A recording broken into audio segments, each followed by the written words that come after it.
നമ്മളിങ്ങനെ ഈ ദുഃഖത്തിൻ്റെ ദുരിതത്തിൻ്റെ അവസ്ഥയിലൂടെയൊക്കെ കടന്നു പോകുമ്പോൾ ഈ ഒരുപാട് മോശം കമൻറ്റ് വായിക്കാൻ നമ്മൾ ഇപ്പോൾ കാണുന്നുണ്ട്. ഫേസ്ബുക്കിൽ യൂട്യൂബിൽ ഇങ്ങനെ എഴുതിയിട്ട് കാണുന്നില്ല നമ്മൾ.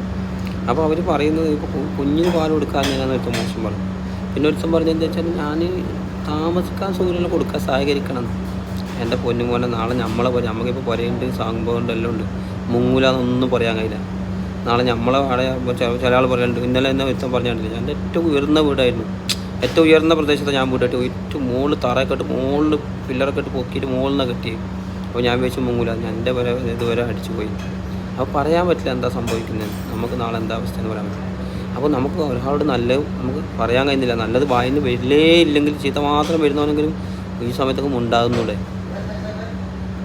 മൗനം പാലിച്ചൂടെ? നമുക്ക് സാമ്പത്തികമായി സഹായം ചെയ്തൊക്കെ ചെയ്യാം. ശാരീരികമായിട്ട് അവിടെ ഒരുപാട് കഷ്ടപ്പെടുന്ന ആളുകളുണ്ട്, അവർക്ക് വേണ്ടി നല്ല വേണ്ടി പ്രാർത്ഥിക്കുക, എന്തൊക്കെ ചെയ്യാം. ഈ മോശം പറഞ്ഞ ഭയങ്കര അവസ്ഥ തന്നെ.